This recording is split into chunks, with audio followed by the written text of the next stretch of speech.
What is good, everyone? Welcome to the Outside the Box podcast. My name is Nick Engvall.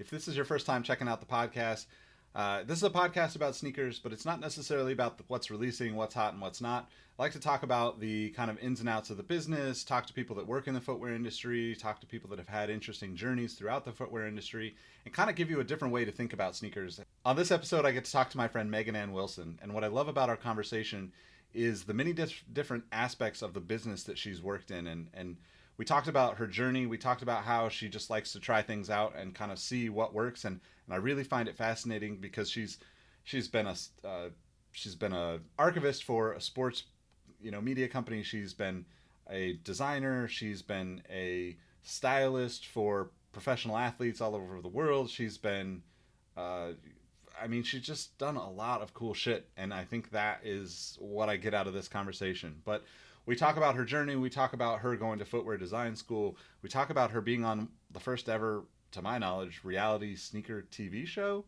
And yeah, it's just an incredible conversation. And we talk about sustainability, some of the design projects that she's working on now, and some of the things that we can do to kind of make the world a little bit better place through sneakers and through our purchases and through our actions in sneakers. But I really appreciated that we talked about how not to get burnt out when it comes to talking about sustainability, whether that's the food you eat or the things that you do to make your life more sustainable. Because if you get burnt out, you're not sustainable. Simple as that. It was a great conversation. I really hope you enjoy it. If you enjoy the podcast, it would mean a lot to me if you would leave a review on Apple Podcasts, perhaps subscribe on Audible or Google or Spotify or wherever else you listen to the podcast. If you're on YouTube, thanks for watching, and it would be awesome if you could hit that like button and that subscribe button so we can continue to grow this podcast and have more of these conversations with more interesting people down the road. So I appreciate you all, and without further ado, let's get into this conversation with Megan Ann Wilson. Hey, what's good, everybody? Welcome back to the Outside the Box podcast. Today, I've got a special guest with me to talk about some different areas of the sneaker business that I haven't touched on with anyone yet. So, Megan, welcome to the show. How's it going? It's going great. Thanks so much for having me. I'm just, socially distanced in my apartment, looking at the snow outside in New York. We have more snow here than in Canada, so it's been an interesting couple of weeks. Yeah, it's been like probably the last 3 or 4 times I've recorded have been like conversations with people in the snow where it's like, okay, I miss it in a sense. Like yeah. The one thing that I do really miss about New York was I used to go wander around the city and just like, because there's nobody out. So it's like, okay, cool. Yeah, you get to just kind of see this empty city. But I'm also super thankful that I'm not that I didn't have to dig myself out this morning to take the dog for a walk. Yeah. So, yeah. But you got pluses and minuses, right? Yep. I just kind of always say, like, I'd rather be able to drive to the snow than have to deal with it straight out of my front door. So that's kind of the way I tend to lean. But So I guess since, we've known each other for quite a while, it's probably been... Yeah. Man, it's probably been like 12 or so years. I give a little background into like what you do and how you got into sneakers. Yeah. So now in the past like couple years, I'm doing a lot more design and product development, focus more on sustainability.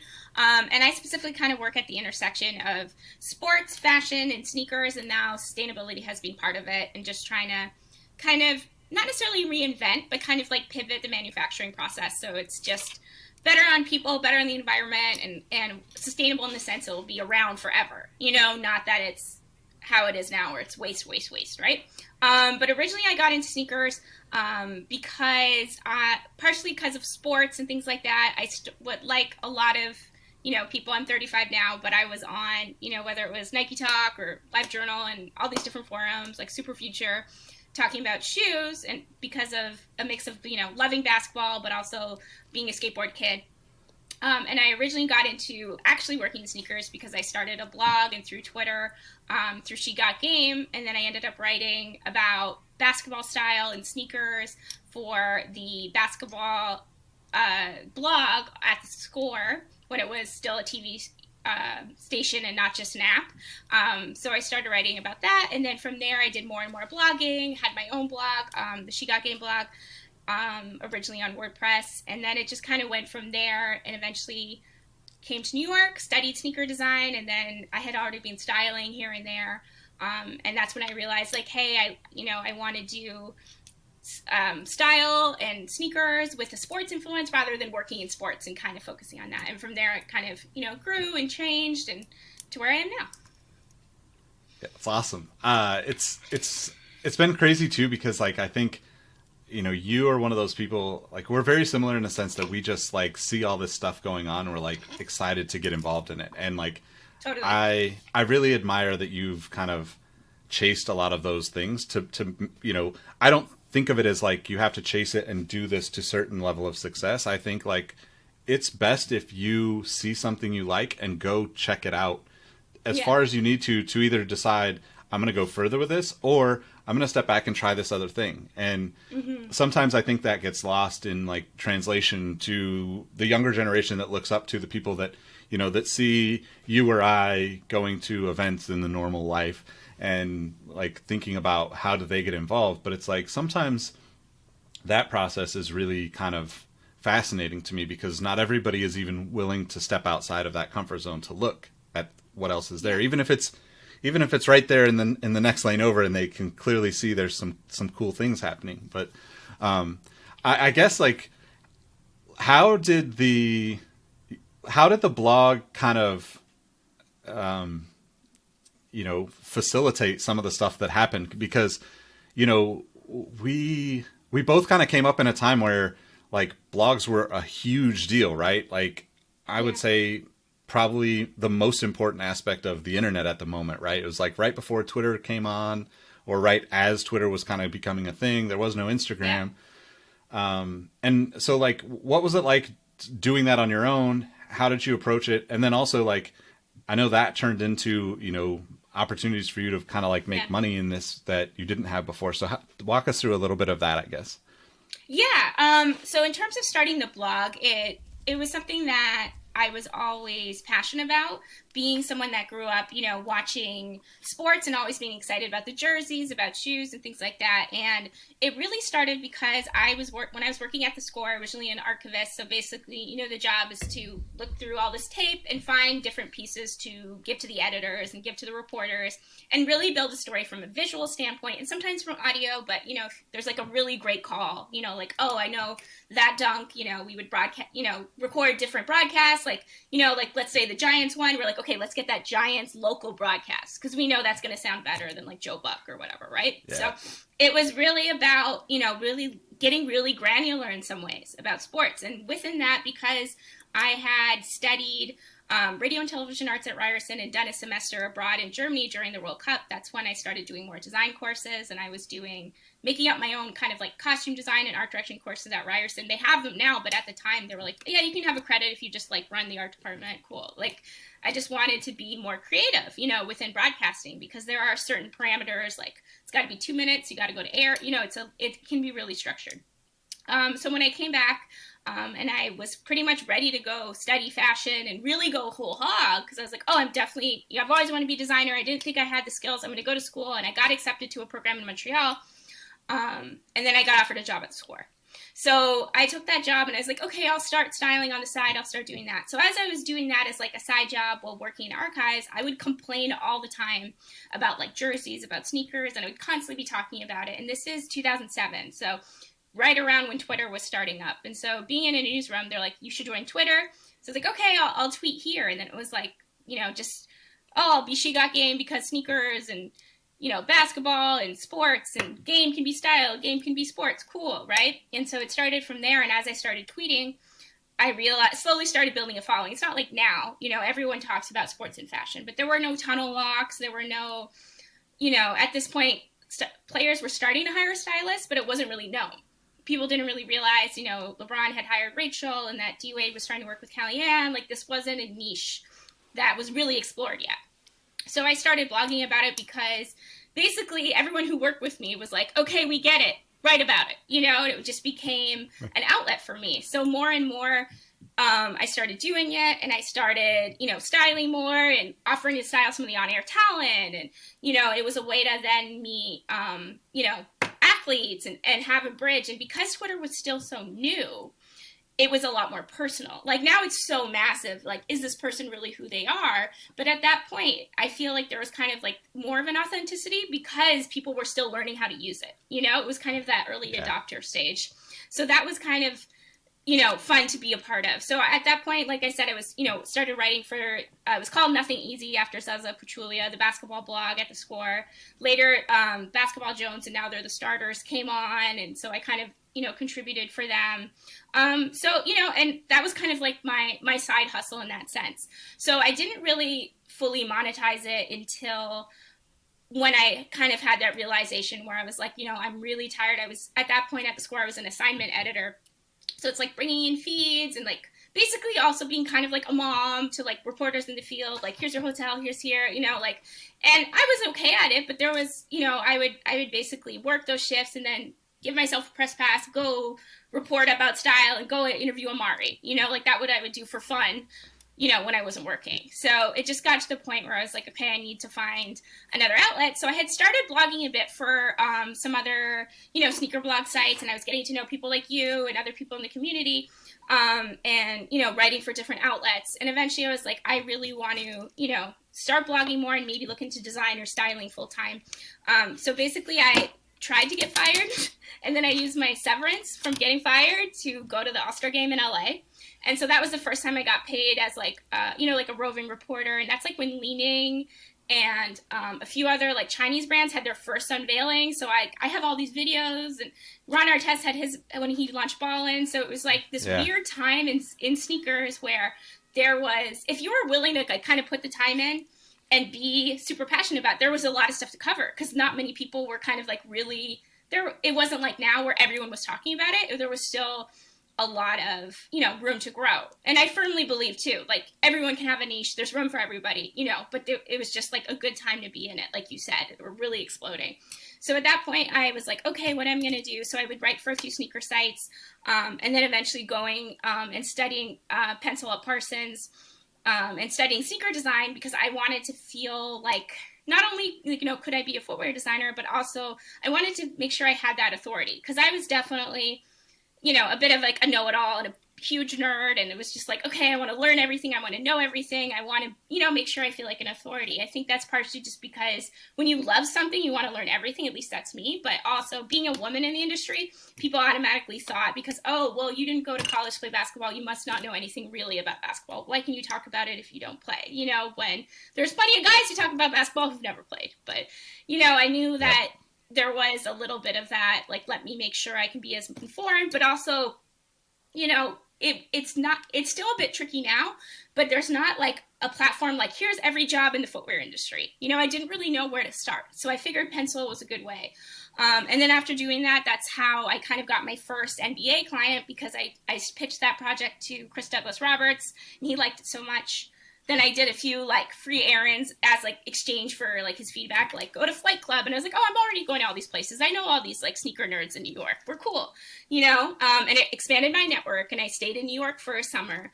And by the time I left that summer, actually at a cafe down the street, I wrote my first contract for Chris. And then I went back to Canada so I could legally start working for him. So that was kind of how the transition. So for me, it came from such a point of, like passion and also seeing this niche that wasn't filled.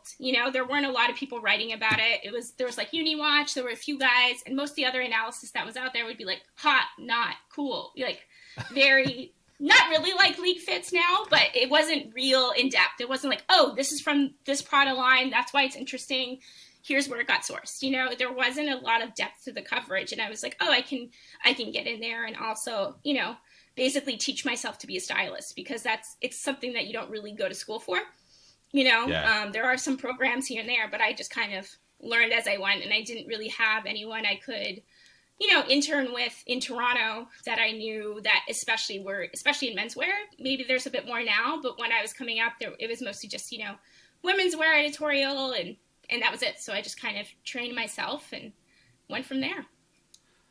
Yeah. Well, it's interesting to think about how little there was of that kind of, like you said, the tunnel walks. Like now you see multiple pictures of every athlete. Like, during that time, you were lucky if you saw, I feel like that was like the Just Jared era of the internet, where it was like, if you saw an athlete, you saw them, if you saw an athlete outside of whatever sport they were in, you saw them in like some New York or Hollywood street shot that some, other blog was already covering, right? It wasn't like, hey, what are these guys wearing off the court, right? And I think like that's kind of an interesting thing about where the NBA has gone too, like just being, an Allen Iverson fan all my life and like watching him basically be shunned because of how he dressed off the court.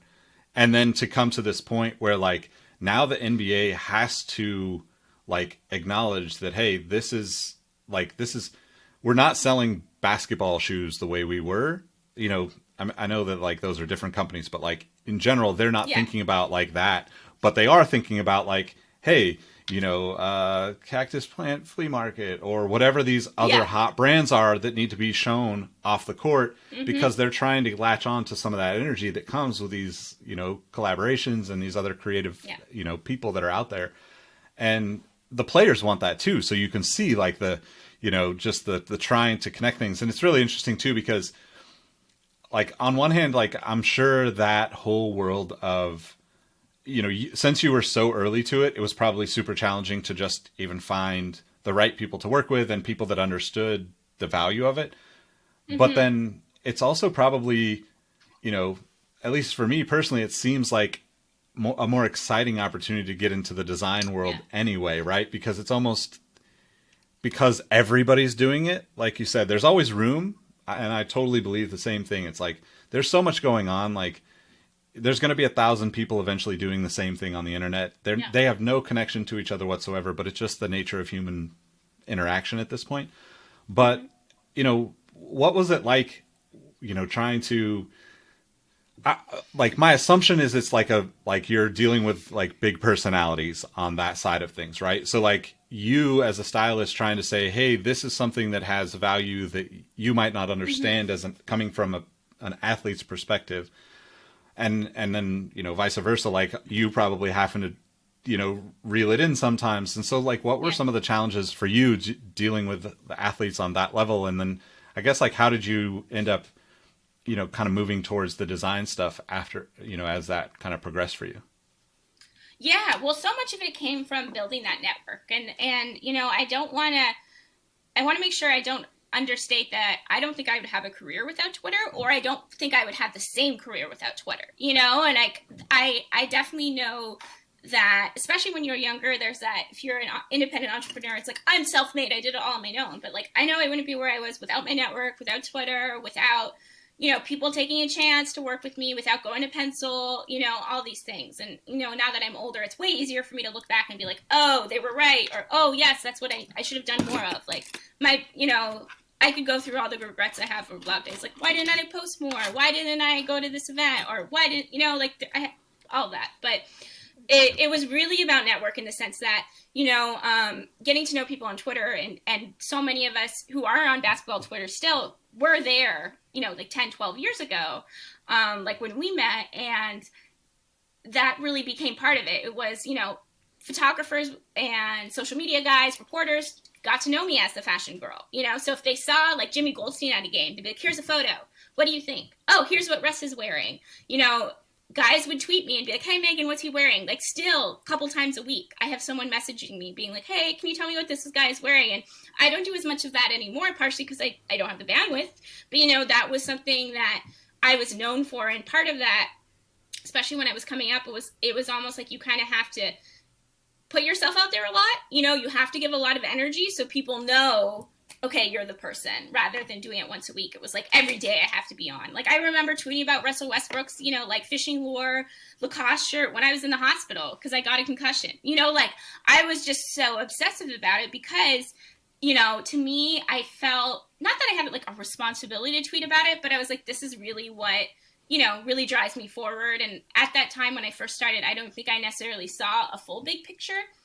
And now I can look back and be like, oh, you know, it might have taken me a while to get where I am in my career now, but now it's like it informs a lot of the work I do in design and development, right?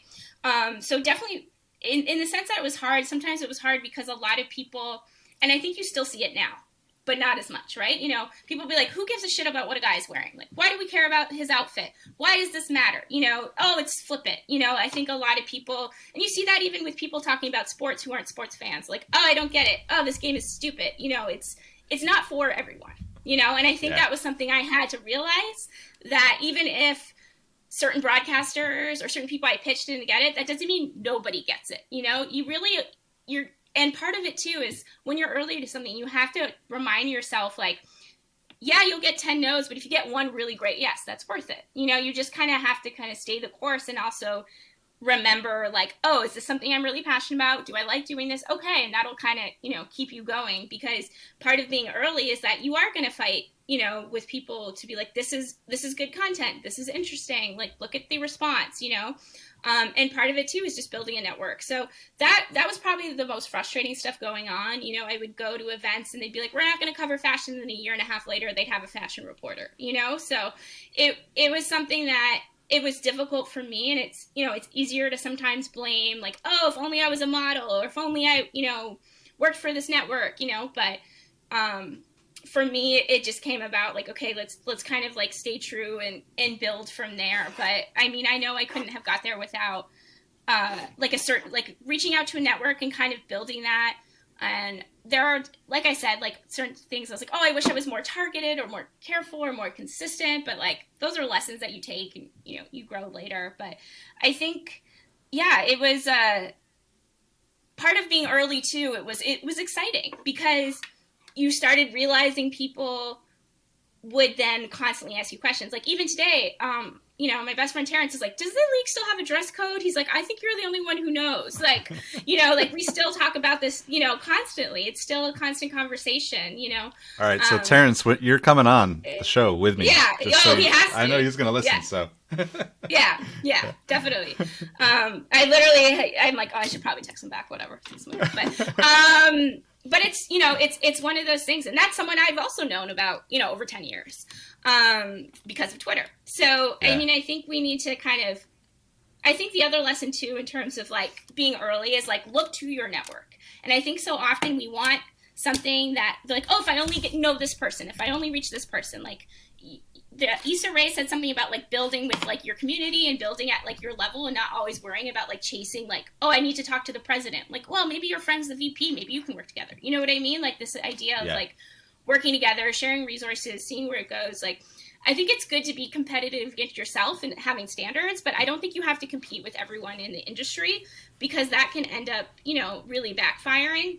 The other tricky thing too was in terms of like sneaker trips and, you know, being there, is often there would always be a rotation of one token girl.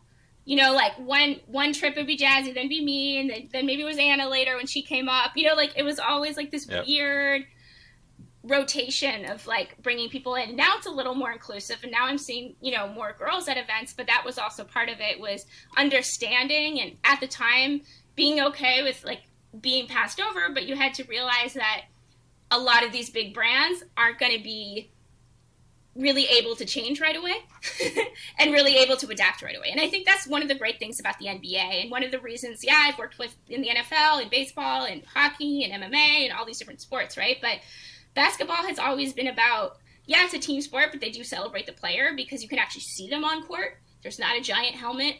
Occasionally there's a face mask, but you know, they do a, not always perfect, but they do a good job of marketing single players, right?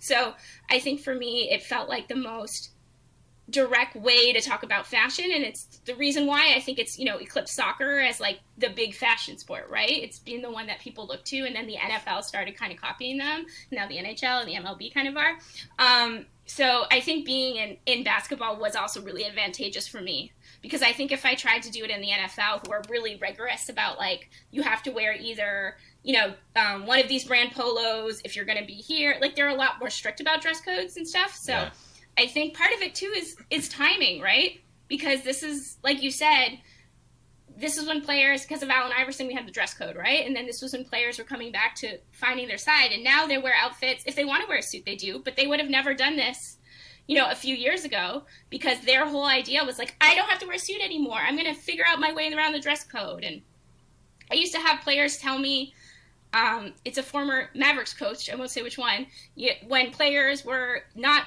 behaving well, he was like, oh, we're taking away dress code. You have to wear high bottom shoes for the next week. And that was one way they incentivized their players. Wow. Was they used the dress code as a way to penalize players. That's so crazy. It's really interesting. Yeah. So when I heard that, I was like, because one of my clients would be like, can you send me a bunch of these kind of shoes? Because we're not allowed to wear them because we've lost so many in a row. And I was like, are you serious? But that became a bargaining chip I think it's a bad bargaining chip. I think that's a sign of a bad coach personally, but, but it's interesting to see kind of how style was used, even if the media, the general media didn't understand it. Those of us were kind of in the know with sneakers or that sort of thing, with you, on Soul Clutter, watching what people are wearing every time, or on, with sneaker history and you guys covering that stuff, we notice those things, but the general media doesn't. And it's really interesting when you realize how much of the business revolves around it. Yeah. So it was also a really great learning process in how sports marketing works and how design can work and how it can really affect, both on court and off the court. Yeah, most definitely. And the points you make about kind of being early to something too, and just the nature of questioning yourself and everything as you go along. I mean, it happens to everyone, right? I mean, I threw out the idea of doing a complex sneakers podcast in 2012 or whatever that was that I was working at Complex, I believe it. And I mean, when I went there, we didn't even have the social handles for Complex sneakers. I was like, we need these for us, right? Mm-hmm. Because it was still all new, right? And it's nothing against those guys, but at the same time, I totally understand because they're trying to stay focused in the lanes that they were already approaching, right? And but that's also part of what kind of I think that because people that consume the content that you or I create, or a Complex or the Score or whomever, those people see 5, 10, 20 people doing very similar things, and they think everybody's copying one another, and it's that's not actually how it works. Everybody's voice is unique, and I think that's the thing that I'd love to get to with sneakers at some point, where we can actually celebrate the voices within sneakers, and not even within, but the people that have interest in sneakers all have unique perspectives, and that's something that I miss about the earlier days, I guess, of sneakers, because and Twitter specifically, because you did really have the ability to kind of hone in on, hey, this is what you're going to probably know me for. Now, 10 years later, I'm like, I don't want to be always known for sneakers. I want to post my dog sometimes. And Instagram is like, no, we're not going to show that post to anyone because it's not sneakers. But it's just a part of the game that you play as creating content on the internet. But it's one of those things too, that I think it always happens, right? And it's I don't look at anybody as competition. For me, I understand people that find motivation in that, because certain people are just kind of wired that way. And in certain aspects of my life, I'm very much that way, but not when it comes to the internet. I'm not at all. It's look, I can get in that mode. And when I do, I'm very competitive, but most of the time I'm look, I just want to do this because I enjoy it. I want to focus on enjoying it, focus on introducing people to this, bringing people up onto my team to be on the podcast, or write for me, or write on a project on my my real work that I get paid for, and all those things. But it's just one of those things where you see so many people kind of just feel like, oh, I already had that idea, and it's the reality is it's kind of all out there, unless somehow you are in a bubble and don't see other people. Nothing really is new, right? There are certain little twists that become new, but it's all the same thing, and everybody has a unique voice. And I think that's something that, is really kind of fascinating about your journey too, because one of the things that I, always have kind of, like I said, admired about you is your ability to kind of shift gears and change and take on different things, right? Because part of that is just the nature of like I think both of us kind of coming up in that same time frame of like, look, you just got to hustle until you find where it hits, right? Like you said, you're going to have 10 no's before you get a yes. And sometimes it's going to be 100 no's before you get a yes. But that one yes, it might lead to 10 more yeses in the next 6 months. So you got to take that opportunity too. But so I guess like kind of shifting away from the style aspect of what you were doing and like looking at where you're at now, how did the whole Pensole thing come to be? Yeah, so like I had mentioned before, I was kind of looking for, an outlet and a way to combine sports and fashion and sneakers. And, I had always made clothes growing up, and I actually went to 3 high schools because I got kicked out of sort of my first one because I wouldn't wear uniforms. And my parents got impeached off this teacher council, the parent teacher council, because we voted against it. It was like so much drama. So I went to 3 high schools. And I was always, the girl who tried to, combine fashion and skateboarding and, all the weird things. And now I realize it's actually like kind of a sign of ADD. And it's also, intersections and finding unique niches is, something that has defined my career. So I was doing that early. I just, didn't have the hindsight to see it. So Pensole came about because I kind of saw the program and I hadn't heard about it before, but Parsons was always kind of one of my dream schools. So in the early days of like Project Runway and all this stuff, like it was at Parsons. It was known as like, one of these premier design schools. But going to Parsons is like, as an international student, which I would have been as a Canadian at the time, I think was 25 to 50 grand a year, US, for 1 year out of 4 years. And I was like, there's no way I can afford that. But they had the summer course, and at the time it was Pensole. I think they've only done it once. They did a summer program at Parsons where it was a month kind of long intensive program. So I was like, okay, this could be a great way of seeing if I can work in footwear design, of seeing what I need to know, and kind of deciding if like maybe I want to do a master's, or you know what I mean, and kind of get my feet wet, because at that point I'll say this, I definitely thought I knew a lot more than I did, and I think we all have those humbling stages. And I was 25, going to be 26. So for me, that was a big pivot year, right? I was leaving the Score and I was trying to figure out, what's this next step going to be? I was blogging a bunch. I was doing some styling, but I was like, how can I kind of find a way to make my sports fashion love more legit? So I ended up applying and going.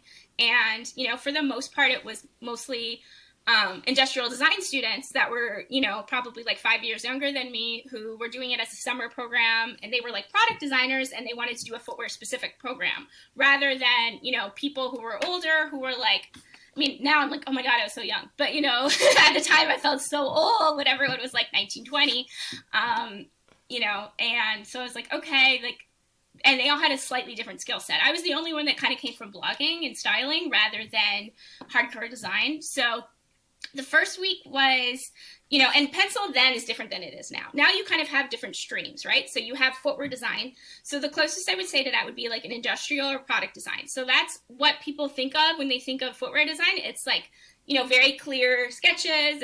It's the technical side of things. Yeah, there is an aesthetic element, but part of it is making sure, it's balanced, it's symmetrical, that kind of thing. Then there's material, color, design, and finishing. So that's like, when someone says they do a collab, but they pick the colors, that would be like a material design project. It wouldn't necessarily be a footwear design project. So that's, sometimes graphics over the shoe, that's picking different textiles, that kind of thing. And then there's brand design. So that is what we'd probably call, I guess it's kind of like a sports marketing kind of thing, where it's putting together the decks, it's pitching the product, it's putting together a narrative, and it's taking like, okay, what's the story, and then how can we reflect that in the footwear and the materials and color, and it's also really kind of being like a collaborative force within footwear design. And part of it too, there is like certain design elements, but a lot of it is really based on putting together the narrative, so like at Nike, often you'll get, and certain other footwear places, you'll get a marketing brief and you design around it. And sometimes you'll have the design and then you'll get a brief and you'll work it in, right? So it's kind of that same idea. And Dwayne and Suzette, who founded Pensole, they both come from Jordan Brand. So I think they took a lot of those elements, into it. And then there's also an apparel design line too, but they didn't have that. And I haven't taken that course, so I can't really speak to it. So when I was at Parsons, you had 1 week of kind of like I guess you would call it brand design in history. So you talked about like, you know, people who like the Pigeon Dunk release. You talked about, you know, how kind of like a brief works to an extent. I don't fully remember it because it's like 10 years ago. But it was very different from now. And then we got into sketching, and it was all by hand. There was like no computer drafting. There was none of that. Like now it's all in Illustrator and, you know, that kind of thing, and InDesign, and none of that. And I am terrible at hand sketching. I'm a little better now, but basically we got teamed up with like, you know, another designer, and I got teamed up with like the best one. So I was like, oh my God, I'm terrible, you know? And I was so used to working in, you know, broadcasting or even coming from styling, what was like, you don't necessarily talk about the process. It wasn't like how it is now where it's all about behind the scenes and let me show you what I'm doing. It was like, here's the finished product. Here we go. But so much of design is revision, revision, revision. It's learning how to take feedback. It's learning how to give feedback. It's learning when not to take certain feedback, you know, and I didn't know how to take a critique. I didn't know how to separate like my own personal feelings about a project from someone trying to help me make it better. And, you know, the big difference between, let's say, a bad critique is someone saying, that's ugly. And I don't mean in that they're saying something mean, but it's shallow. There's no, oh, it's beautiful because this line, you know, reflects your story here. Like, that's a better critique, right? So there was, I had to learn how to be more constructive. And I could do that when it came to fashion, but I hadn't fully understood how to do it in design, you know? And fashion, and Dwayne always said to me, like, fashion design and sneaker design are not at all related. You know, fashion's all about lines and, you know, emotions and color. Like, he doesn't like fashion design. And this is his own bias too, and I love Dwayne, but you know, everyone has a background, right? And he's an amazing, you know, footwear designer, but then fashion design, you know, isn't as precise. It isn't as clear sometimes. And it's, yeah, you make patterns, but you know, there are definitely people, fashion designers who can't draft a pattern to save their life. So it was really hard.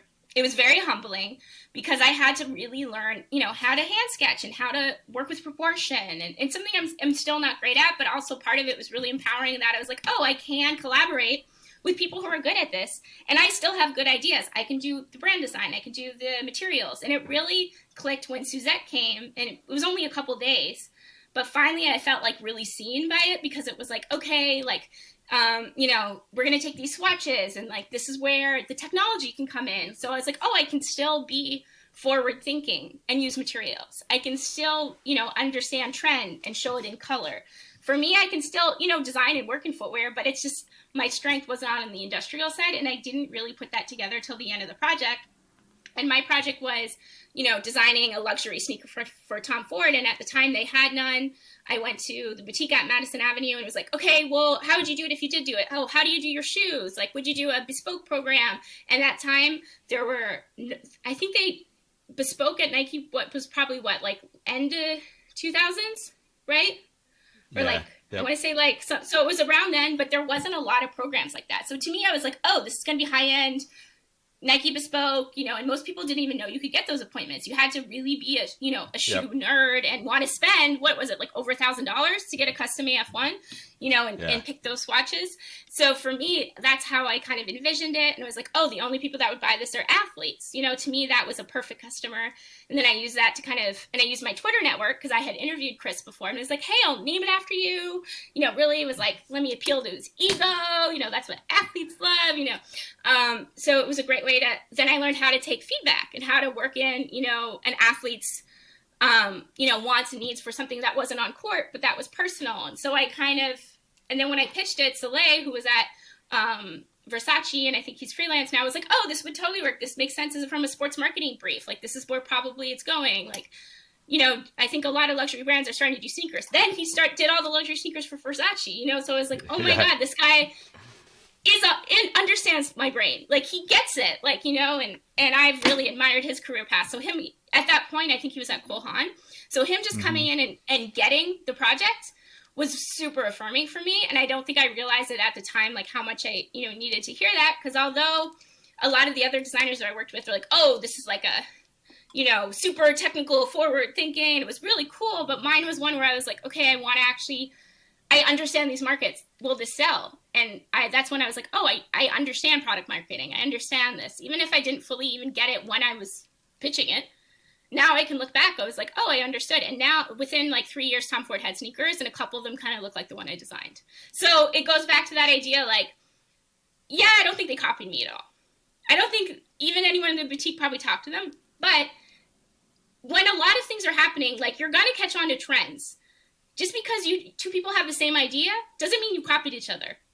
A lot of things happen at the same time. You know, you might have come from different inspiration points. I think that's why now I love reading all those really in-depth inspirations, and I'm really picky with sneakers now, because I'm like, I want to see the whole story in the design. I want to see it in the color. I want to see it in the packaging. You know, that's when I think a shoe is really amazing.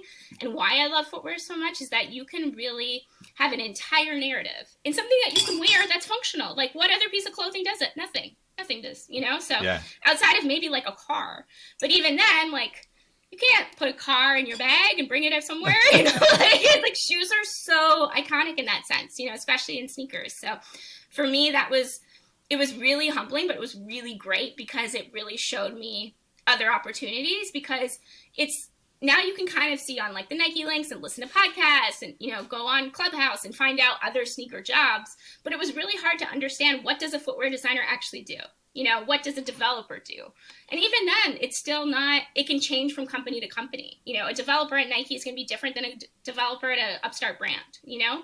So it's very specific to the industry, but it's also can be really company specific. So Pensole was a really great education. And then later I did the reality show in Portland that was at Pensole. And it was kind of like school, but not really, because it was more about the challenge, where it was like every 5 days we had a new shoe we had to make from scratch, basically. So it would be like, first day you would get a brief, then you would kind of, you know, develop the narrative, start the sketching, and you had a material design, a footwear design, and a brand design person. And then you had pattern makers, and kind of like mentors that would help you along the way. So then the pattern makers would help us actually like make the shoe. And some people were more hands-on than others, but then you'd also have challenges. Like, I was the brand designer, so I had to like cast models and do a runway show. And then I had to like do a social media campaign for like the shoe we did for Dame Lillard. And then we had to build, you know, product display for James Harden. So there was a lot of different elements in it. So it was Pensole, but it wasn't Pensole, because it was, you know, it was basically Pensole on steroids, because usually that process you would get like a month, and we did it every 5 days. Well, on TV. Yeah, it's so crazy. I mean, it's so crazy too that even happened. Like, I know. As a reality show, I think about it now. I mean, I think there's plenty of market for it, but it was like, I feel like it wasn't that long ago, but I feel like it was also way ahead of its time to be such a deep niche that. And then take that and make it into a reality show, which I totally admire. Yeah.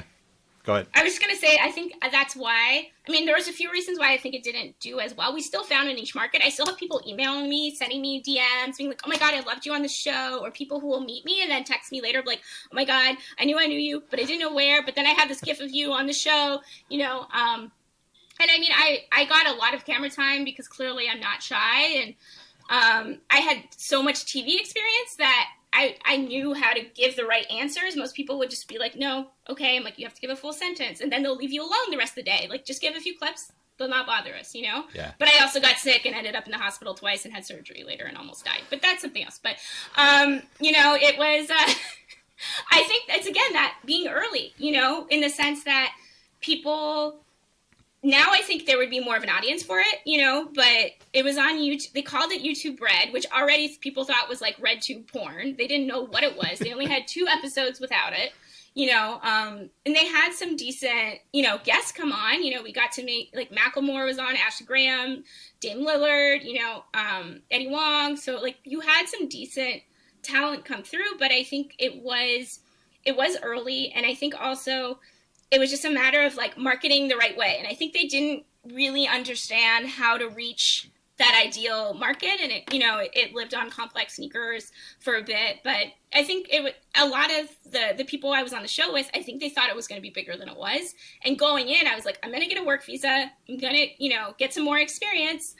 And that's what it's going to be. Cause getting a work visa on my own, I knew it was going to be $5 or $10 grand. And at least this way the show would pay for it. And I would get to live in Portland, and obviously, I didn't know I was going to get sick, and that, I would sleep 3 hours a night and it would be super insane, but it was still a great experience because I met all these people. I got to try it, but I had to tell, a lot of the younger people that were on the show is like, I think you have to realize, like, if it's not marketed a certain way, if it's not packaged a certain way, like, it's just not going to go. It's not like we're on ABC every night and there's putting multi-million dollars into marketing, So I think it was a little harder for people who aren't working in the sneaker industry, who maybe had done some courses but weren't used to the marketing side of things or weren't used to how things were picked up on blogs. And I remember we had a showing at Soho House and almost the entire guest list was my friends or people that I know from the industry, because the marketing people from Google or from YouTube were just kind of like, oh yeah, I mean, who do you think we should have? I was like, well, why don't you have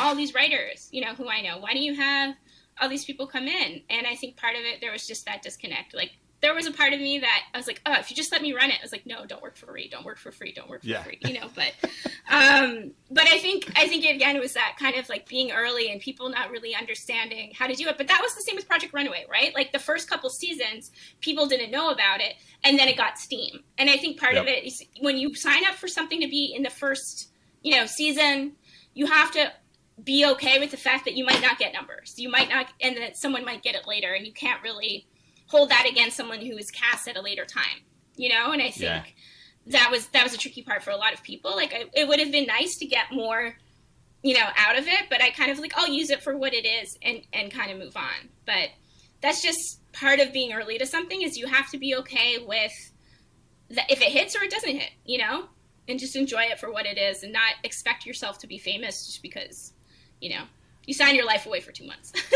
Yeah, definitely. Well, and I think, kind of, it's just the nature of so many things happening, where we're all creating on the internet, right? Like, you're just not going to always find the success that you personally kind of expect from things, right? Like I've seen so many people, start blogs, go whole full-fledged into, we're going to be a sneaker blog, right? And we're going to be, the next Sneaker News or the next Complex or the next Soul Collector. And it's like, I don't want to discourage anybody from doing that, because the learning process that comes with it is completely invaluable. You're going to take that and you're going to turn it into whatever you do as a profession, and it's going to be well worth the effort. But there will be things that are going to be super disappointing about it. And that's also why, like, for me, like with sneaker history and even Outside the Box and like these podcasts and like the content that we create, I'm never attached to the numbers with it. And that's like the comfort that I've found in creating like, I'm not going to a Nike or Adidas and saying sponsor this, right? Because I don't want to have to play that game. I want to, if something comes up and we want to talk about it, if something comes up and I want to write about it, like, I want that freedom. And that's also like the trade-off of like getting the access that you would get, by being connected to one of the big blogs, right? Like, you don't get invites if you're not, like, if you don't have that big kind of machine behind you, or at least you become a less likely choice, right? But I think it's really fascinating too, because like, it's interesting to hear you kind of talk about your steps through this, and like, you've had these various places of, like, almost like hyper education, right? Where it's like, Parsons, short program, right? Like, that's not, most people that go through Parsons don't have that short and condensed experience that you had. Same with, like, I know you did Pensole twice, but like, you don't, I mean, the experience, you probably learned a lot more for what you do now in the school aspect of it, but the experience of being smashed into 2 months of recording, doing all these things and all that, also gives you an insight that, like, I mean, what are there, 15 people that are, 20 people that are involved in that at the level that you're involved. So it's kind of interesting. And it makes me wonder too, like, I'm not as familiar with it, but a couple of people have reached out to me from I think it's the Fit, like, Sneaker Essentials program or something like that. They've reached out to me too. How do you see could you compare, or maybe talk about the benefits of, like, your experience at Parsons versus your experience at Pensole, and maybe what Fit might be, specifically because I just talked to somebody on Friday about, I can't really name any names, but like I just talked to a friend Friday about designers in the business, and some designers that we know as footwear designers still cannot draw 20 years later, right? Like that's one of the things that you said was like learning how to work with people. And I think that probably comes from all of these different experiences, but maybe you could talk to the differences between those programs, because I know a lot of people are going to be listening thinking like, oh, these are cool schools. How can I learn this stuff? Yeah, absolutely. So just to clarify, so the Pensole, I did Pensole twice, and the Parsons program was Pensole at Parsons. So it was Dwayne teaching it. It was just at Parsons. Basically, he had an agreement with, Pensole goes around to different colleges and universities and does like capsule. That would be the closest word I would think is like, 1 month programs. And I think with one of the schools in Oregon, I have to double check. Sorry to Pensole if I said this wrong, but they have like collaboration programs for like the apparel design program is with the university there, so, but you're getting a Pensole education within it. So they have different kind of like pilot programs. And I think the one at Parsons was the only one they did there. But they've done this at different universities as a way to bring footwear education to a school that doesn't have it. So Parsons doesn't have a footwear program. Gotcha. It does in their, or at least they have like an accessories design. I have to double check in their bachelor's, and then they have their sneaker program. So I think Pensole, I would say, would be like, it's best to go in with a certain amount of education. So I would put, and then if there's other like master's or bachelor's footwear design programs, I can't speak to those, but they would be kind of sort of on that level. Now, Pensole, obviously, depending which program you take, is usually like a month. So already you're not going to like a year-long thing. And I know plenty of people on the show had done like Pensole 3 times. When I did it too, you had to pay for it. A lot of times it's either, free or scholarship, or you just pay for housing. I didn't say this in my co-op board interview I just had, but I took out a second mortgage on my house so I could go to Parsons. So I could do that because it was $3,000. And to me, at that point, $3,000 was so much money. Now I'm like, okay, a little older, understand things a bit better. But I was like, I just have to make this happen, So I took out on my line of credit so I could go. But not always a good idea, kids. But but that's how I was able, to do it. But I would say Pensole and those kind of programs are probably at the top. And then underneath, I would put maybe this FIT program.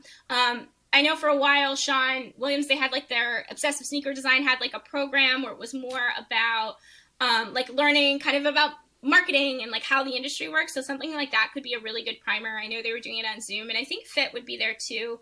If you already are like a blogger and you do some design, I don't know if the FIT program's the right fit, because I feel like it's more like a good overview of how things work. And they do bring in speakers, but a lot of the speakers they bring in are more from like the blog space and or more from the marketing space. I don't know how much they have on the design point of view. But what also might be good too is taking like, industrial design courses, taking material science courses, taking patterning courses, and also just like practice. Practice. Like get a pen and get a pencil and just sketch. You can get when Brian Foresta came and talked to us, he's not with Adidas anymore. He was like, try to design a shoe in 3 lines only. And that's a really good way of doing it. And he actually did it on a Post-it. So that's one way of like, seeing if you can get the shape down. Even, like taking, printing out shoes and tracing them. Like there are ways to kind of start learning about shape and things like that. But I would say, I wouldn't, bet the house on maybe some of these programs. For me, Pensole was really helpful because it gave me an idea of like where my strengths were. But I think what to do before signing up for any of these is really do as much as you can about reading about different sections, and maybe reach out to whether it's people like me or you, or like a mentor that can be like, hey, can you give me half an hour? I'm going to tell you what I'm good at. Can you give me an idea of maybe what I should research? And I've even done that with like VPs. Like I did a program, like a research program with LVMH and Fenty, and I met a former VP at Nike, and he kind of became a bit of a mentor to me because he was able to look at my whole career from a bird's eye perspective and understand like my value was in these intersections, and the fact that, I can look at a shoe and be good at understanding all the details and know how all the processes work, but also understand how it creates the greater message. I'm like, oh, this is a skill. So he's like, yeah, you are a creative director, just people don't understand that word anymore because everyone thinks they're a creative director because they're like, oh, put that there, like it's become a bastardized word. So I think anytime someone is really passionate about it, I'd say a big part of it is research, like Jeff Staples' podcast has been good for that.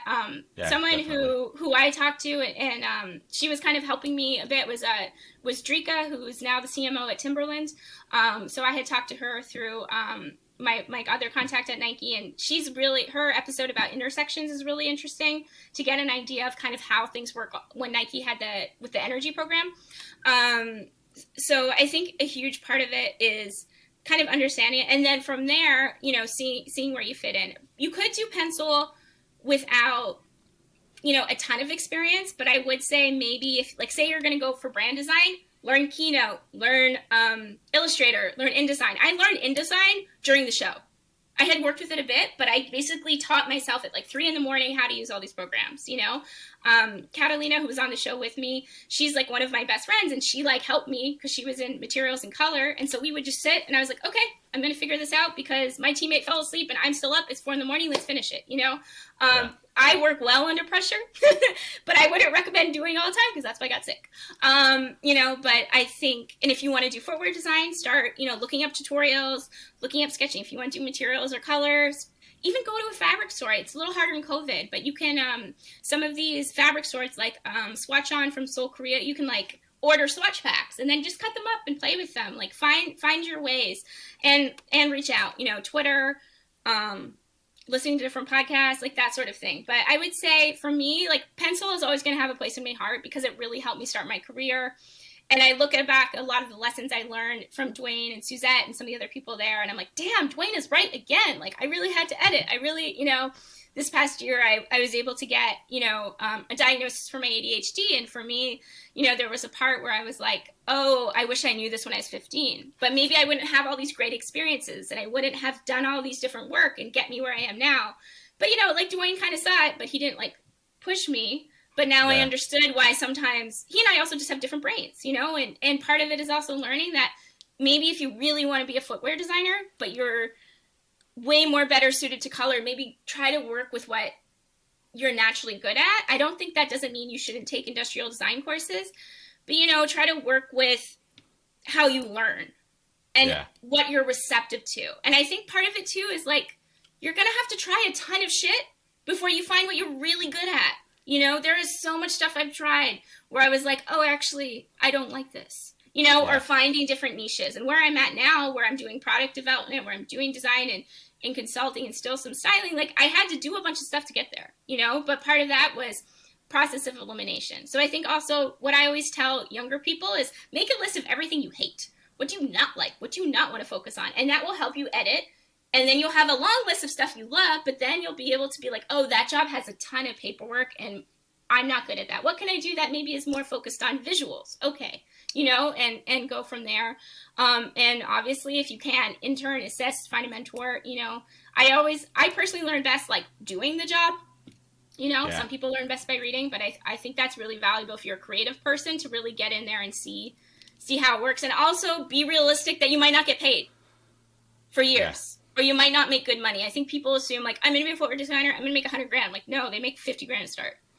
So, I mean, I can definitely co-sign that too. Like when I went to New York and worked for Complex, I didn't make enough to cover my life in New York as an editor at Complex, right? Like I had to have 2 or 3 different side hustles at all times to make sure that I had rent paid. So, so I'm going to go back to, you said, just like how far off the term creative director is. And I'm going to switch to another word that I feel is completely misconstrued at this point.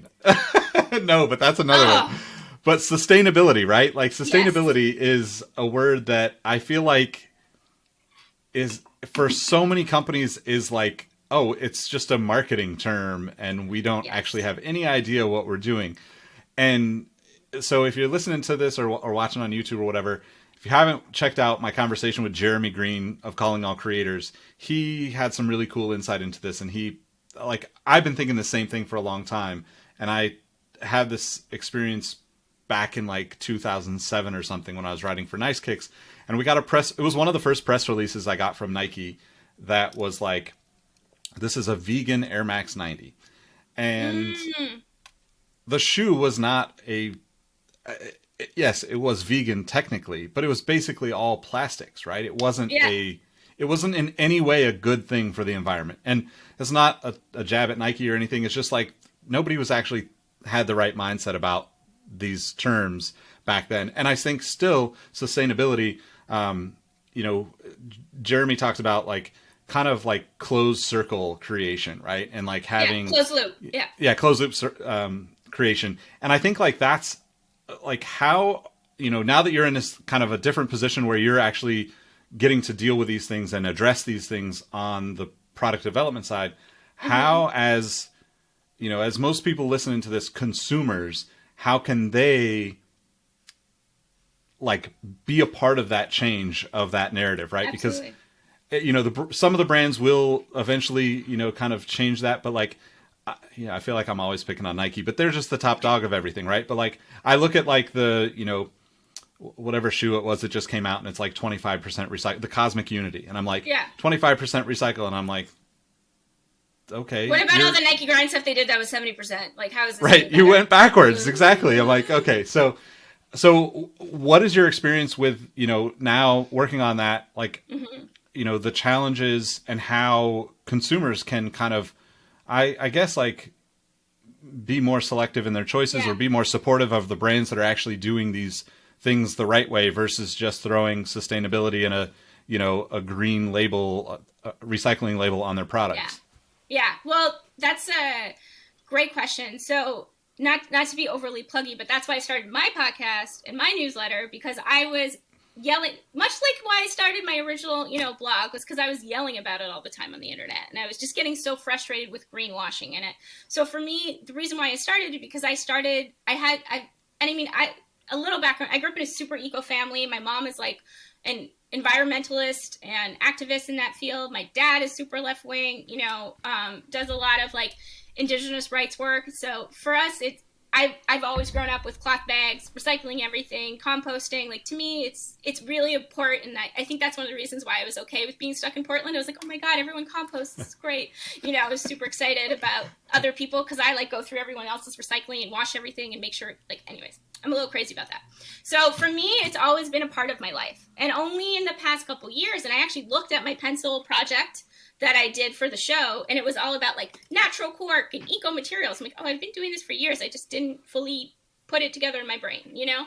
But I think that's a good question because there's a lot of greenwashing going on. And when I say greenwashing, that's kind of using basically terms to make it seem more eco. Exactly like you said about the Nike product. Oh, it's vegan. Okay, that's great for people who don't want to use animal materials.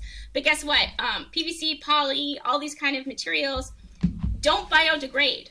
You buy a pair of, you know, fake leather shoes, they'll call it, my new hatred, we used to call it leather. It's not vegan leather. It's only vegan leather if it's made from like milo, which is a mushroom, or if it's made from a plant-based material. Do not call plastic, and a lot of times, even if they are, you know, a biomaterial, they're coated in poly. So they still have a plastic material, which means they also won't biodegrade. So those shoes that you bought for $10 at Zara are going to outlive you and your fucking grandchildren. You know, like that's what people forget about, right? So in terms of making more informed choices, it's all about, I try to keep preaching this kind of like less but better idea.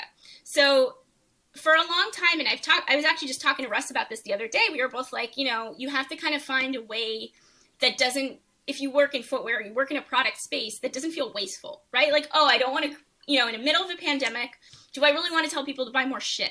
Like, no, it feels wrong, right? Especially if you have any kind of empathy and soul, it's a lot harder to be like, yeah, let me market something that they don't need, but tell them they need.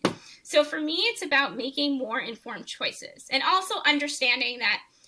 So going to be a bit of a nerd here. So it's like supply chain. So that's the idea of like, you know, a product is raw, it gets made, you know, it goes out to you. Sometimes it gets returned, you know, like you said, there's closed loop and open loop, right? So closed loop is when everything can be contained and you can like send issues back, recycle them. And, you know, they're being made from recycled sources, not virgin sources. So obviously that's where we're going to go, but it's hard for these giant brands like Nike and Adidas that forever are doing offshore, forever are working in China. And also realizing a lot of these green factories, they bought certifications so they look eco. They're not, but they bribed enough people. in China and India and, wherever they're being made. So it's really tricky when I see brands like Nike. And I have one pair of Space Hippies, mostly because I was like, oh, I want to review them. I want to see, but I haven't worn them in the pandemic and snowing, but eventually I will. But to me, it's hard when these kind of brands sell it, because it's like, how much are you actually changing in your supply chain? How much are you actually doing to make these differences? So I saw a lot of people get really excited about the Space Hippies, or get really excited about what Adidas is doing with Parley. But then it's like, how much is it really reflected in the rest of your company? Like the new Beyonce link came out, but I'm like, it's all vegan leather. It's vegan leather and it's a lot of PVC. How are you the new eco? You're trying to pitch yourself as the eco shoe competitor to Nike, but you're making a whole line of stuff made with fake materials, So it's really tricky. So what I would say is be an informed consumer, and I would say pick like 3 things that you really want out of your products. Are you vegan? So for you, is it okay if you're buying an engineered leather because you don't want to hurt an animal? Okay. Do you want natural materials? Do you understand that sometimes natural materials are worse for the environment? Because, like, let's say castor beans are grown and it's going to destroy the soil, and then farmers can't replant it and make something reusable.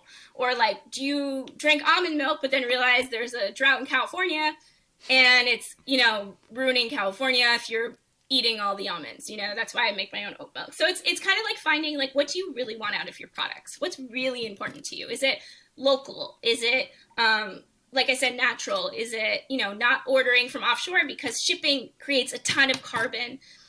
And part of it, too, is, like, just read the products. If there's a ton of random words you don't understand, it's probably greenwashing. A carbon imprint, and it's made with natural, and all this. It's like, okay, but, like, where is it coming from, and why are you sourcing it? So part of it is just taking the time to understand where it's coming from, but also thinking about something. Like, I saw someone being like, oh, it's a recycled shoebox, so it's sustainability. I'm like, most shoeboxes are recyclable as long as you, like, take off the plastic part. So why are you spinning it in such a way? And it just made me so angry. Or when I see people being like, oh yeah, it's to help the planet. I'm like, you're making more merch out of polyester. Like, there's this big cognitive dissonance right now. And I think that's really one of the reasons why I really want to work. I've really started working more in production, is because there is this big disconnect between what's actually getting made and how it's getting made and the product people are getting. Because for the most part, the production is catching up, but the marketing is outpacing it. Where it's like, okay, we know how to tell you the spin, but we're not going to tell you all the dirty secrets behind. And we can't expect these brands to wake up and have a completely closed loop supply chain. It's not going to happen yet. But it's about, putting pressure on these brands and asking for these things and advocating, but also looking and seeing, what's really out there and asking questions and seeing what's there. I think it's hard because we're in this, like, instant gratification thing.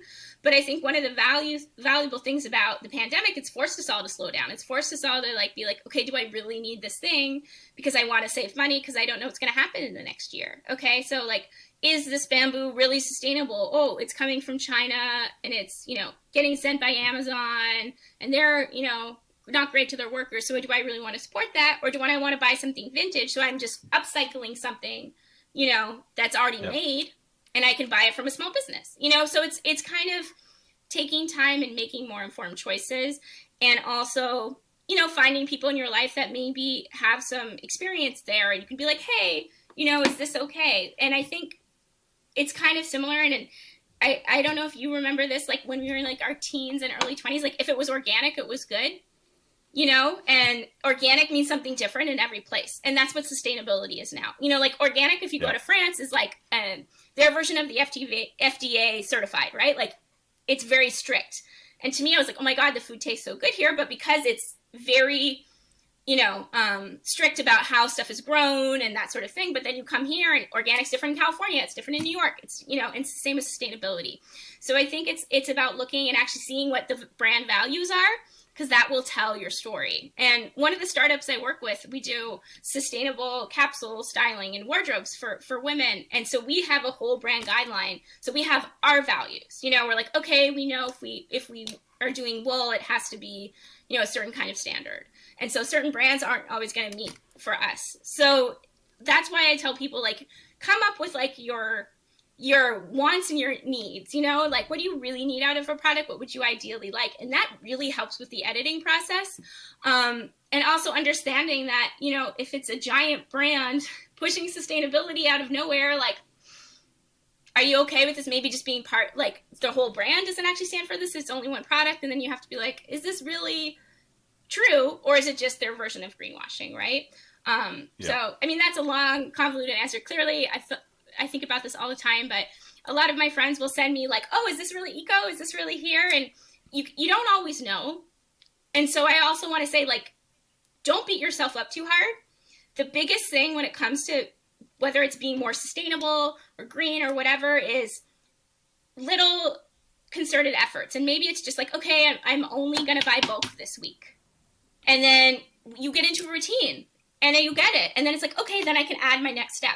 You don't have to be, you know, off the grid eco warrior in like that. It takes time. It takes time to research. It takes time, and maybe focus on one area. Maybe it's like, okay, I want to only find shoes that are, you know, knit from recycled materials and, you know, are made in the US. So that's where I'm going to start this week. And maybe, you know, a few months later, it's like, okay, I want to find, you know, eco power for my apartment, you know? So like take time and don't worry about doing everything at once. That's sustainable. Like even the word sustainable means like not destroying resources, like not wearing yourself out. So if you're wearing yourself out to try to be a better person, don't do it. Like that's setting yourself up for failure, you know? It's so great that you said that though, because I you know, like growing up in Northern California, like, you know, the Bay Area is like, you know, I can't remember when even Starbucks didn't have compost, you know, as one of the 4 choices, right? It's just been a thing. But also being somebody who like grew up going, you know, camping and fishing and going to the coast and like all of these places that it's just a natural thing. But I also, I'm so glad you said that about like just the people beat themselves up over this, because it's in our faces so much that it's like just societal pressure to be like the perfect, you know, vegan, sustainable, whatever the next keyword will be for whoever's, you know, selling you that thing. But at the end of the day, like, you know, there are just times in life that just don't make sense, right? Like even it's great that you brought up organic too, because I was just watching something in the last few days about a guy that essentially lives, you know, travels the world and just lives kind of as a nomad, right? And his whole thing is like, you know, the amount of money that you pay for these marketed terms in the United States versus what I pay for them in, you know, whichever country he's in at the time. And it's like, yeah, in the United States specifically, organic can just mean 5 times the price for no real like reason, right? And like we were talking about before we started recording, like I'm like a sucker for, you know, farmers markets. Like growing up in Sacramento, like tomatoes here are like a huge thing. Like I used to go to the farmer's market, and I'm like the type of person that will eat a tomato like an apple, and people think I'm nuts, but it's like, it's like nostalgic for me, you know, to get like just like straight, fresh off the vine tomatoes. So, but I think that it's so important to like have that conversation of like, look, just be aware of it, right? Like if you're not doing it at all right now, try it, right? There's so many other options out there at this point. And like, that's kind of the beauty of the internet. As much as like, I think it's brought a lot of chaos to the world, it also allows us to educate ourselves in ways that we never had the opportunity before. And I think, you know, just like I've been probably, let's see, it's probably been about 5 years where like I've been, I would say like probably about 90% vegan. Like it kind of ebbs and flows depending on my financial situation, where I'm living, but like all those things can play into it. And like, you know, just do your best and you'll feel better about it. But the more you're doing it and the more you're talking about it, which is why I wanted to have you on, like, I think these are things that we could collectively raise that conversation up in the footwear industry and continue to have them, so that other people that don't think about this now on the brand side or on the production side or wherever that is, start to think about it more, start to think, hey, I listened to this conversation and I need to think about this the next time I'm, you know, greenwashing something, right? Yeah. But so I guess like that said, kind of like what is, you know, what is your, I guess like what would be like your best piece of advice for somebody that's listening, in terms of whether they want to work in the footwear business or, I just know that you've had you've gone in so many different directions, and to be able to kind of, to like, the sustainability conversation is like a piece of it, like kind of like, I think we have a very similar, like, this is just a part of who we are, but it's not, it doesn't define every moment of my life either. Right. Like there's just certain times where I can be more vocal about it and get more out of it. But, I guess like, what would your suggestion be to 17-year-old you looking at like the footwear business? Is like, what is the thing that you would be excited about, and how would you approach getting into it? Because Twitter's obviously not the same. What is that next thing, of how to get in the door? Yeah, well, I think no matter what, if you want to work in footwear or not, I think something that helped me a lot was really paring back and figuring out really what's of value to me and what really like feeds me. So what I mean by that is like, what do I feel best in? So for me, part of it was just like doing therapy was really helpful. I had tried it when I was younger, and over the past year and a half, like there's such a difference. Like even my mom says it all the time, and my friends will say it, and I feel so much calmer. But part of it was like I did there's this like Japanese exercise called Ikigai, where you kind of, you fill in and figure out what is really of value to you. And so that helped me really see, and because I'm such a visual person, like, oh, I need to be creative, I need to lead, and I need to find a way to help other people. So how can I do it together? So that really helped me with my own intersection of figuring that out. So that was helpful. And I think for me, I mean, everyone's different, but for me, I think talking it out, but also visually seeing it was really helpful, and getting an idea of how stuff fits together. So in terms of like where to start, I think part of it is you do have to be okay with trying a bunch of stuff. Be okay. I know it's really easy for us to be like, just be patient, because I was not patient at 17 at all. I just wanted to get the hell out of high school, and get the hell out of my town. But I think part of it is try a bunch of different things. And like we talked about before, like make that list of like, what are you really passionate about? And also be okay with the fact, like, are you okay with, maybe being broke for a while and not making a ton of money until you get to a certain path? Like when I moved down to New York 3 years ago, and I'm moving into my own place soon, I was like, oh, I haven't had roommates since I was in my early 20s, and now I have roommates again. Am I okay with renting again? Am I okay with, not buying clothes? I didn't really buy stuff for the first couple of years I was here outside of like what was really necessary, which was really hard in footwear, because everyone's like, you got to post new shoes, you got to post it in here. I was like, no, I'm not. And it informed like now how I buy stuff, and now how I'm really careful. So I think really look at, your values and what makes you feel the best when you do something. Obviously, when you're like 17, you're still learning a lot. You're still getting an idea of what you're good at. Part of it, there is natural skill, that comes from, that is intrinsic, but some of it you'll learn and you'll get better at, and you'll understand things. Like I am good at research, but one of the reasons I'm good at research is because I worked in sports television, and part of my job was like, go learn everything you can about it, and for me, I guess that's why I do think therapy or talking things out, or maybe journaling is really great, because then you get to see patterns. You get to sit back and be like, oh, I'm really happy when I'm drawing. So maybe I can look and find a way to do that. Or maybe I don't want to turn that into my way to make money, because then it won't be close to me anymore. Like, and are you okay with someone coming in and being like, that drawing's shit? Or will that destroy you? Like, are you willing to take a critique? Are you willing to sit back and learn? And the big thing, and I'm sure you can attest to this, I mean, I know I was a bit of a know-it-all as younger, but like, understand you're not going to know everything.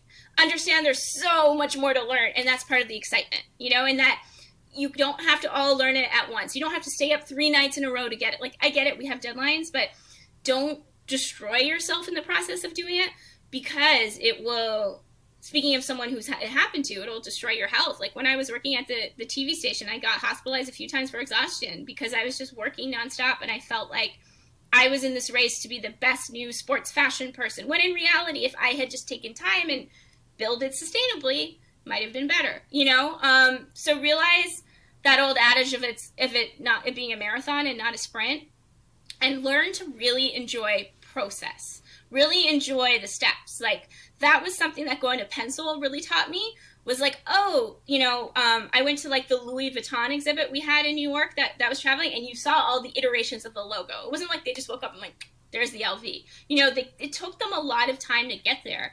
And that was a great way for me to value revision and time and putting it there. So I think that's really helpful. And yeah, try as much as you can. Be okay if you don't know exactly what you want to do at 17. I was almost too confident in the sense that I was like, okay, I'm going to go to sports broadcasting. I'm also going to be a designer. I'm going to do this. And now it's funny because like that's my job. But, I was so focused on having that career. Once I got through finishing college, I was like, why didn't I explore this part yet? And that's why I did it later. But be okay with like, there's this book actually I think everyone should read, and they teach it, where is it, Berkeley, but designing your life. So you approach your life like a designer, like it's a, like problem solving and this idea. And I think the best designers are problem solvers. And that's what I feel like even in doing my Ikigai, I was like, oh, this is where I have the most value, is creative problem solving. And that's really what I do when I'm developing. It's like finding the right factory, finding the right material. It's different ways of solving a problem in a creative way that's also sustainable, right?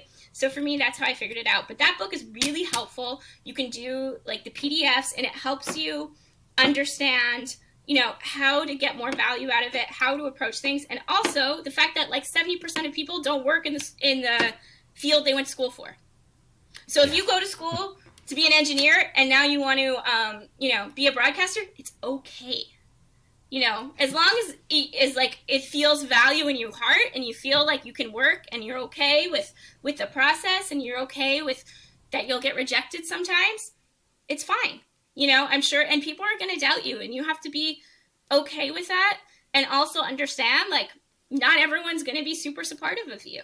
But if it really feeds you and you really are believing in the process, and also that old adage of like progress, not perfection, and as long as you're working towards it every day, you'll be okay. I think that's really part of it, is like, just don't worry about rushing it and just try a lot of things. Because, if I had, I don't know, sometimes I wonder like, oh, if I had, being less shy about rejection about some of my designs, where would I be now? Or, where would I be if I studied something else? Like now I don't really worry so much about it because I'm happy and I'm fulfilled and I can see the long, I have a bird's eye perspective. When you're at 17, everything feels like the last rejection is the end of your life, right? So I think remember that you have so much time. And honestly, you can learn a lot in school, but the best learning happens outside of it, when you're really just interning or assisting and trying stuff out. And I know it's hard right now because of COVID, but now is a good time to reach out to people and be like, hey, can I talk to you for 30 minutes in Zoom? Like one of my mentors is like, I'll FedEx you a bag of coffee if, we can talk for an hour. Like, you don't have to do that. I was like, no, but I would take you out for coffee if this was real life, So find ways to reach out to people. You don't have to bribe them, but, people are at home. We have more time. Yeah, there's Zoom fatigue, but even if it's just talking on the phone, and just bouncing some ideas off of each other. And one final thing I say that helps me a lot is I write down a lot of things that I'm trying to figure out the connection to and where I want to. And I learned this partially from Pensole, is I use sticky notes. But you can also use a whiteboard. And so you can kind of be like, okay, what are all my ideas for this design? Or what do I really want out of this job, right? This helped me when I was even doing my Ikigai. Like, okay, I want it to be sustainable. I want it to be, forward thinking. I want this. So write all those out and then see how you can kind of form those intersections and get an idea of how they work together. Because a lot of times you might have a million ideas, but it's really hard to finalize them. I mean, this is just because I'm a neurodiverse brain, so my brain's not point A, point B. Like, I'm not linear, so this might not work for a linear person. They're like, I can figure it out. You're crazy, But this is what I have to do. Like, I have to pattern stuff out. Like a designer, I need to see the connections, right? Yeah. So if you're having problems figuring it out, turn it into like a visual puzzle. Because that way, you see where the gaps are. It's like, or putting a ladder together. Like, oh, I'm missing 2 rungs. What do I need to get to that next thing? What's that bridge? And that's where you can take time to ask people, read, like look at Nike job descriptions. Even if you're not qualified, look what you need to have that job. You don't necessarily need all of them. That's like their wish list. They hire plenty of people who don't have every qualification or too many qualifications, and then they underpay them, whatever. But look at those job descriptions. What programs are there? Definitely learn the Adobe Suite. Definitely, see what you really need to know. And big companies like Nike, like Adidas, love hiring from cool upstart brands. So you might be with a brand, you're like, oh, we had to shut down, we lost money, but you did all these cool creative stuff. Nike will love hiring you because you're coming with fresh ideas. So don't be scared to work for a startup. Don't be scared to work for a small brand. Everyone thinks it's really great if you can intern at Wyden or at Nike and you're like, oh, I'm set. But I mean, you and I are like this. We're serial entrepreneurs, right? We like this idea of creating and building stuff. Not everyone's built for that because it can be pretty crazy and chaotic and, not really stable. But when you're younger, you really have that flexibility, right? Maybe you can stay and live at home, save money, or give your parents rent, cook them dinner, show them that you have value. But during that time, make sure you're contributing. But now that's a great time to go work for a company that maybe isn't as stable and you can learn different ways of doing things. And the great thing about small brands is you'll do a lot. When you work for a giant brand, is that you have a very specific linear category, right? Unless you're a director. But even then, it's more just checking in on people, making sure everything's working, right? Yeah. More broad. But understand that if you're a color material designer, you're probably going to only work let's say, in kids and in soccer. It's going to be very, specific and siloed. Certain companies and certain, departments are going to be a little more broad. But understand that if you are at a smaller, more dynamic or, open company where it is more all hands on deck, you might get to try marketing. You might get to try design. You might get to try buying. You might get to buy direction. There's all different areas you could try. So I think that's also a really great thing is to work with one of these smaller, more mobile companies because then you'll get a chance to try everything without having to work at 10 companies because that can look a little psycho on a resume. But why did you not stay somewhere? Why did you change so much? But if you can work at a company where you can move up and try different things, if you're still figuring it out, that's another good way of doing it. True. That's all great advice. Okay. Last question. What's the dream opportunity for Megan in 2021 or 2022? Yeah. I mean, I'm really lucky that kind of one of the dream opportunities I'm working on right now, unfortunately I have an NDA, so I can't fully talk about it, but basically we're really focused on bringing footwear and sneaker production back to the US and bringing back jobs here. And for me, watching the inauguration and seeing so many small American designers, North American designers, obviously I'd love to see some Canadians in there, but seeing these small brands and people who work in the garment industry or Jill Biden, she wore a coat and is mostly made of remnants and stuff that was remade. And I was like, oh my God, this is amazing. This is what it means to be sustainable in a small way. Obviously it's not a big brand with Gabrielle Hearst, but to me, that was a great way of them demonstrating, here's how we're going to help, So for me, it would be the project I'm working on now are, once I can announce it and then hopefully it becomes full-time, that would be one. The work I'm doing with Venica is actually really exciting. That's a sustainable capsule wardrobe, getting to do so much with them in terms of fashion direction, developing our private label line, hiring stylists. What else do I do? There's so much that we do there. It's such a small team, but it's been really exciting because I've got to help grow this team and then hire people who, have similar backgrounds and are multidisciplinarians too. And that feels really good to kind of give back to people, even though I might not have known them before, and to work with a team of all women. And the founder of the company, Shivika, she had the same visa as me. So we had this immediate connection of being a couple immigrants working in fashion, trying to find a better way, and creative problem solve. So to me, that's been really exciting.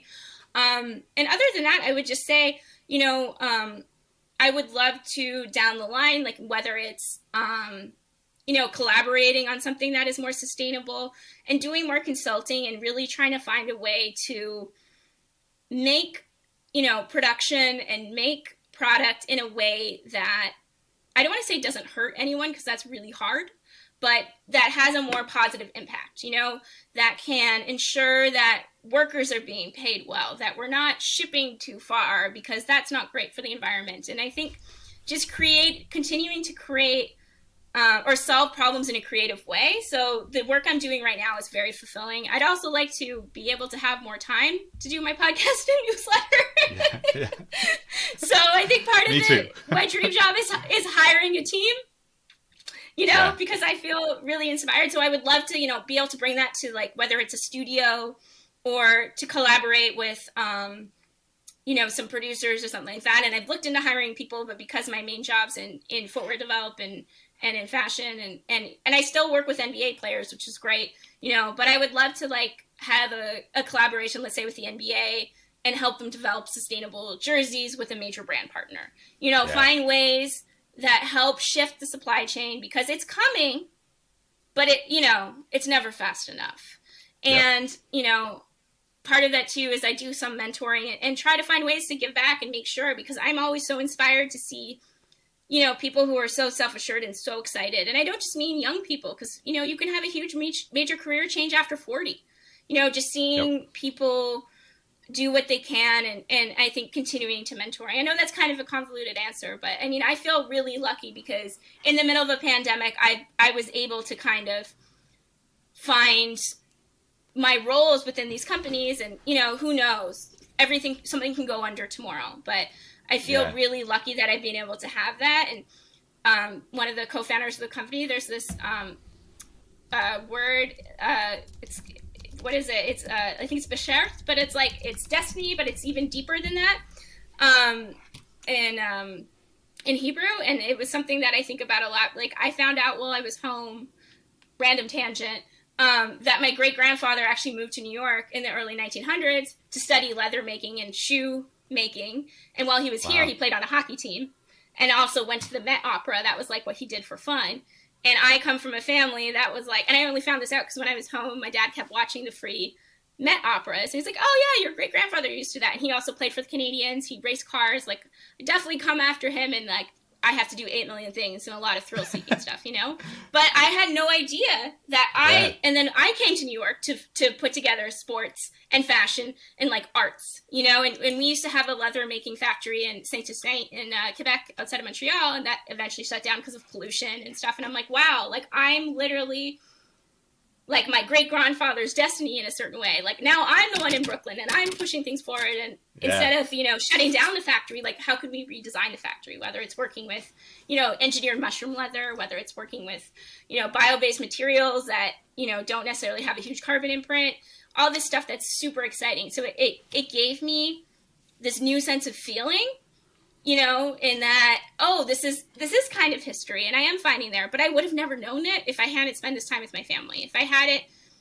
really been open to these other experiences and taken a call, like a discovery call that now turned into, a next career. So for me, it's building on that, obviously being able to talk about it, being able to bring this product forward, because that's part of, how we're going to change things. As much as I don't want to, make too much stuff and destroy it, that's how you really have these big breakthroughs. And I would love to be able to like make a material that changes the game, or like, find a way that, like, a process that helps it. And my dad is going to say I told you so, but like, I grew up teaching snowboarding and mentoring and coaching and in a variety of sports outside of snowboarding and stuff. But and he's almost everyone in my family is like a teacher, or at least has some education. So I would love to teach and, mentor and something like that, whether it's working with Pensole if they're having me, or with Parsons, or just finding ways to like, give back and help out. Because as much as there are days when I was like, oh my God, I had to do everything by myself, like I wouldn't be where I am without my network. I wouldn't be where I am without my,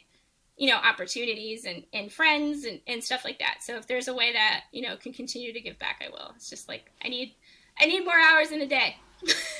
Yep, definitely. It's great to hear though, because like that's also, my family is all educators for generations. So I mean, it's the same kind of thing, and like I feel like I've always had that. I just am trying to find ways to pass that, that not even like knowledge, but it's more energy, right? It's like I just want to be able to share with people that can take things and run with it in ways that I can't or don't see. Maybe in experiences that I've had, so they can run in the other direction, stuff like that. So, okay, well, it does come off, Nick. I'll just say that if it's one thing everyone says about you, is like, how to like find talent and how to help them and then like push them up and go. So know that it's reflected amongst other people in the industry. Well, I appreciate that. So let's make sure that everybody knows how to find you, Yeah. and we mentioned the podcast. I'll link to all of it below, but the podcast, obviously the website, and she got game on all the social Oh platforms? yeah, Okay, cool. I'm not giving that up. Yeah, it's a so good it's one. She Got Game on Twitter and Instagram. On TikTok, I think it's She Got Game 85. I haven't posted a lot there, but I'm going to try to post more sustainable and eco tips. It's just, again, part of me trying to maintain my ADD is doing 2 projects at a time, not 10. So it's on my list. It's going to come. So there in the She Got Game podcast, you just look that up on, whatever podcast provider you use. It's on all the different platforms, and the newsletter is just shegotgame.substack.com.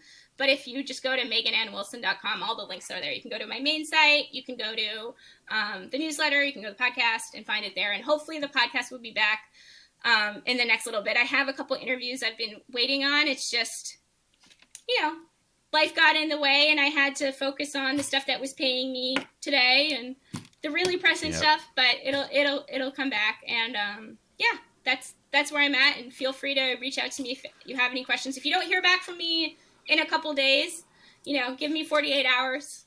I either respond right away or I'm like, oh crap, I forgot. So I'm trying to get better at that. But if there's any way I can help future eco sneaker people or people who are just interested, let me know. Awesome. Well, thanks for spending the time, and thanks everybody for listening, watching, wherever you're consuming this. And links will be in the description for everything, wherever you're taking this in. So we appreciate you, and I'll catch you on the next one. Peace.